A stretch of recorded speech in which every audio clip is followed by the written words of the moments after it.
Hey, what's up? Lekenya Domia, Yakata ni mo ponko mienya.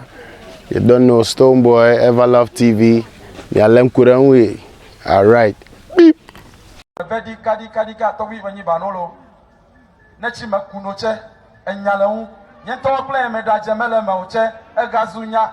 E chieta Kenya fotolo na kwadomo na sodola. Jalelelelelelele. SSLO yo. I want no blind pa.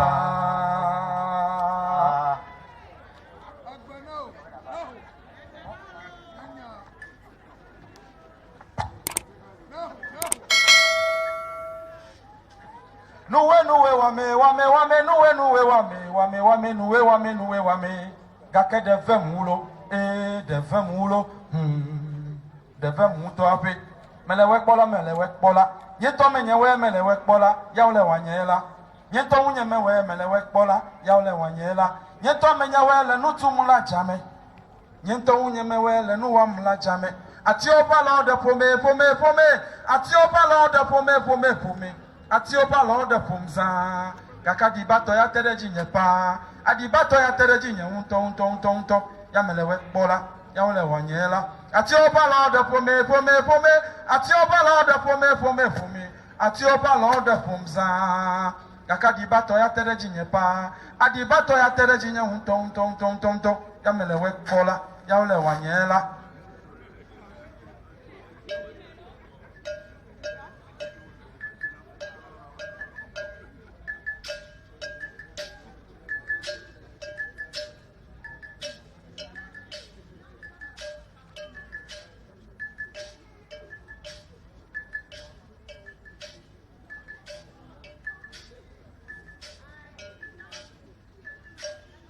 Atiopa lo de pom. Atiopa lo de pom. Atiopa lo de pom. Atiopa lo de pom. Atiopa lo de pom. Atiopa lo de pom. Atiopa lo de pom. Atiopa lo de pom. Jalele. Kake deke mevem. Abadi bato. Deke mevem. Abadi bato, Atiopa lo de punza. Kake deke mevem, abadi bato.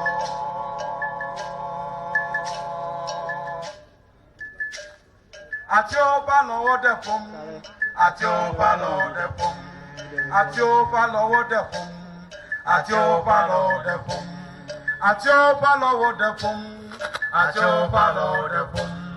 Atiopa, dekeme bemu, abadi bato. Atiopa lo de pumza. Dekeme bemu, abadi bato.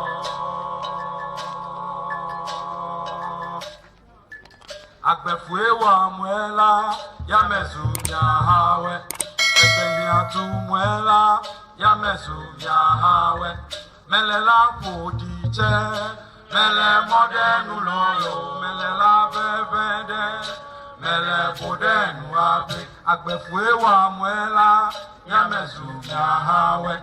Ekbenhi atu mwela, ya mezu ya hawe. Melela podiche, mele modenu lolo, melela bebede, mele podenu abe. Nyato badiamelo,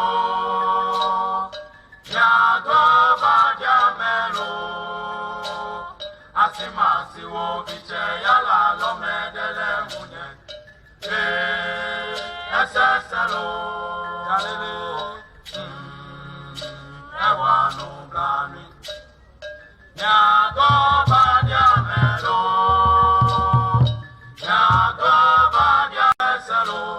jalele,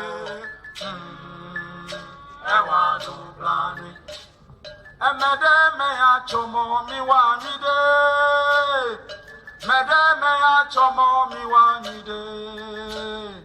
Mede ke me bodo lele me yo mi wanide. Emede me ya chomo mi wanide. Mede me ya chomo mi wanide. Mede me ya chomo mi wanide. Mede ke me bodo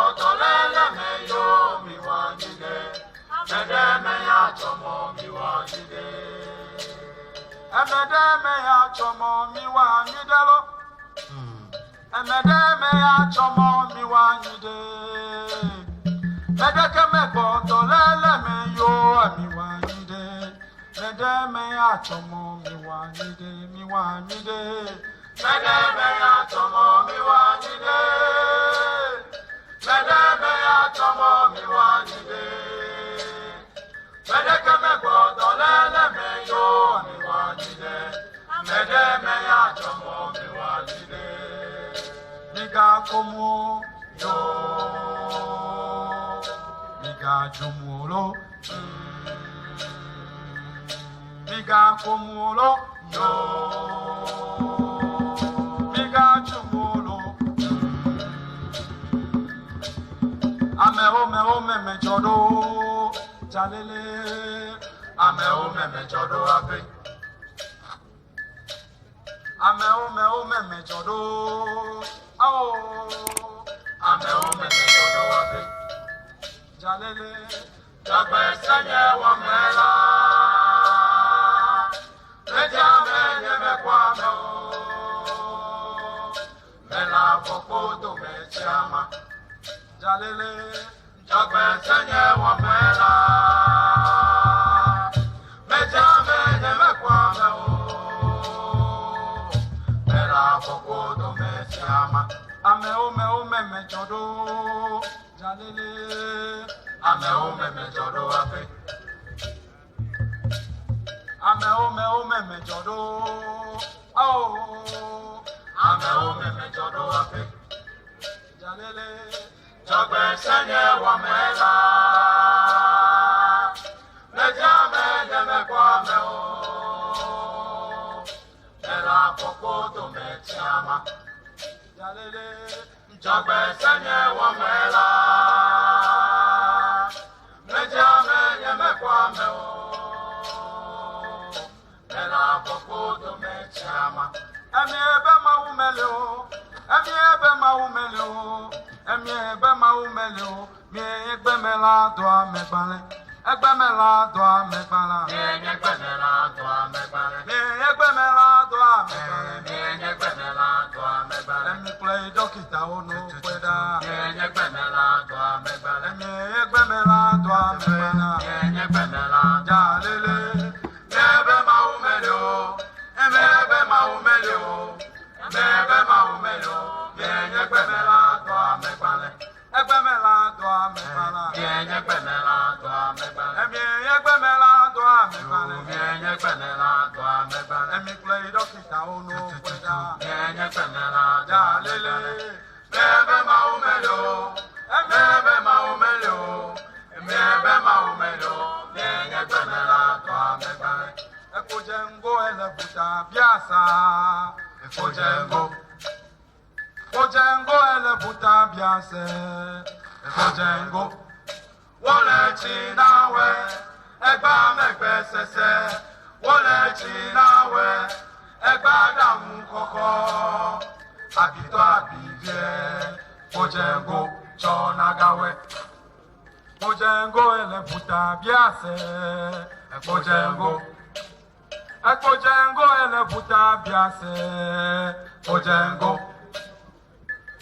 Wole chinawe. Egba megbe sese. Wole chinawe. Egba damu koko. Abito abivye. Ekojengo chonagawe. Menyankpode. Menyankpotae. Enyame menywa. Menyankpotae. Oda ome wede unyo. Menyankpotae. Ilabiata nyese. Menyankpotae. Menyankpode. Menyankpotae. Enyame menywa. Menyankpotae. Oda ome wede unyo. Menyankpotae. Ilabiata nyese. Menyanjalele. Omechila gegeme numanyala. Ide mochiri na lapo ha weweda. Abena nole muno yi. Emeku enyo. Enya yeye de gaba nyagbate cholawe. Osege sege. Nyagbate cholawe. Yae de gaba. Yae de gaba nyakate cholawe. Osege sege. Iye nyakate cholawe. Yae de gaba. Mase ode. Ode kako mele gona. Yajimile kaka chonya twe wawa. Sakle sasa choi chokwe brameno biwo tome mitasijo nyakate cholawe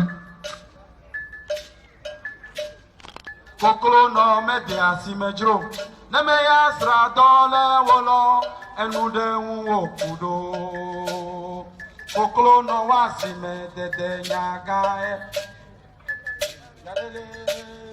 Koklo no media si medro, nemenya sa dole wolo, mude mu okudo. Koklo no wasi megete nyagaye. Koklo no media si medro, nemenya sa dole wolo, mude mu okudo. Koklo no wasi megete nyagaye. Koklo no media si medro, nemenya sa dole wolo, kenude mu okudo. Koklo no wasi medete nyagaye. Nele wa deunye Mexico, nele tenkpo Mexico, menye nu ya imelo, ne maule fi, beke gba yin gba hojo.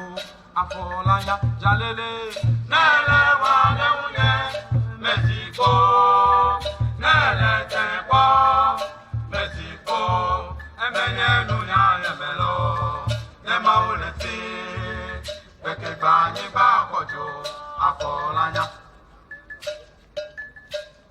ame mama mechie ya na me onu obe ya bia yi no sebe ya tepeja Ege metu ọkụ na-adaba o, ya tebe.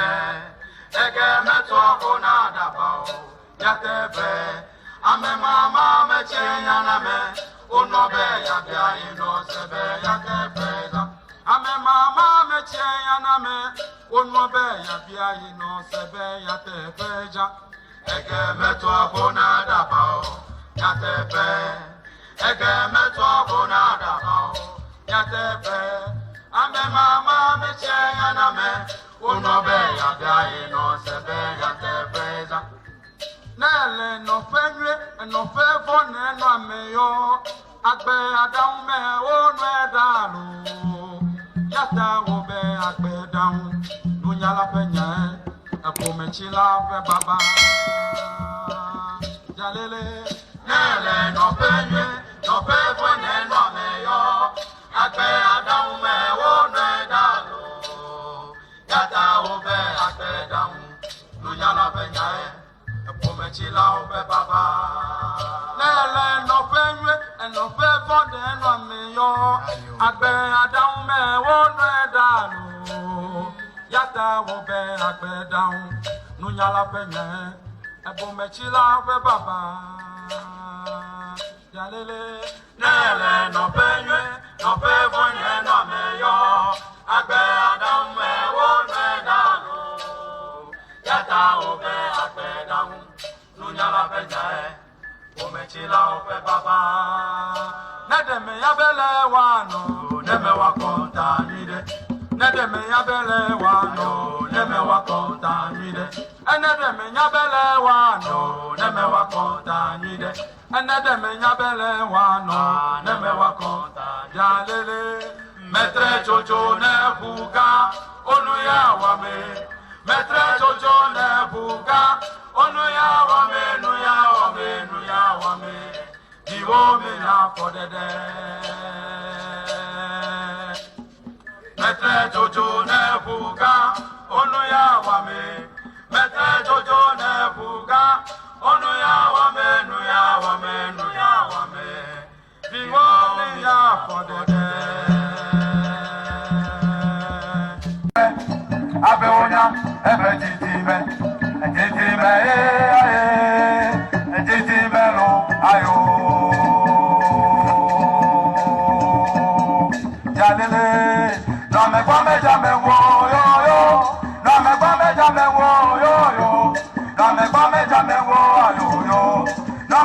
jamais wo mejoro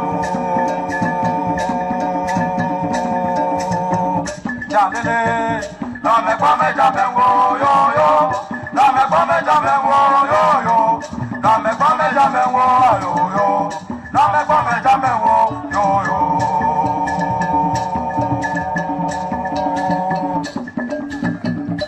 ao chokbe senye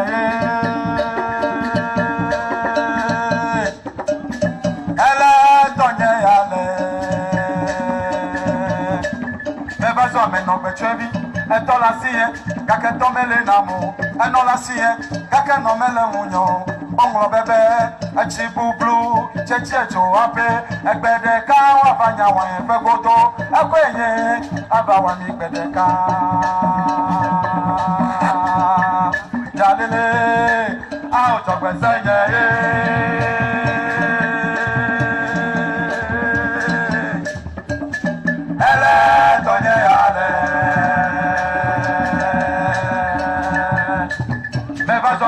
chevi e to la sie ka ke to mele damo e no la sie ka ke no mele damo on la bebe e chi bublu cheche jo ape e gbede ka wa ba ya wa e fe godo e gwenye aba wa mi gbede ka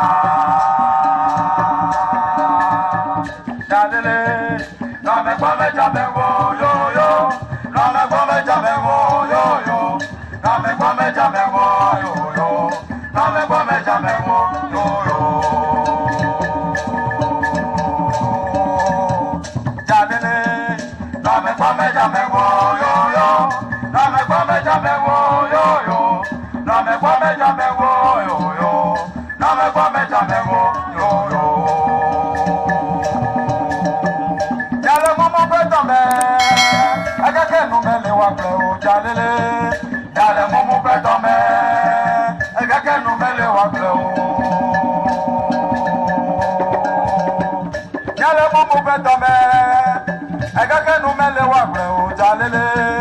Yale mumu petome, kaka no mele wa pleo.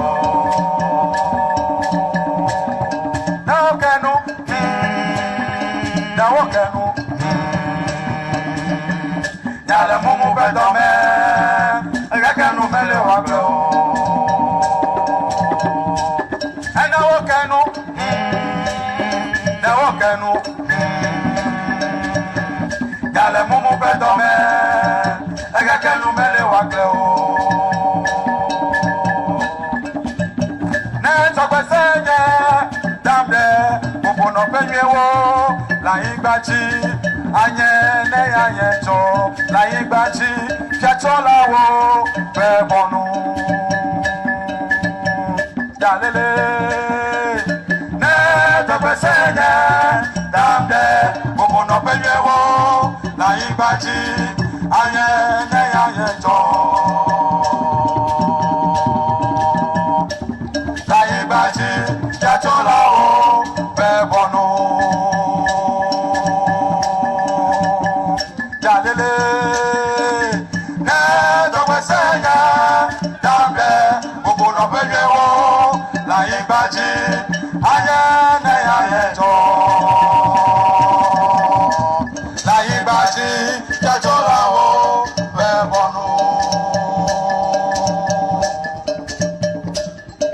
koko ni beya mejola bakodo ameda pepe mesoto mo ke ala ti ma dele foyo le ajojenye peke tota o ela be jojenye ba fiachola bona egogogo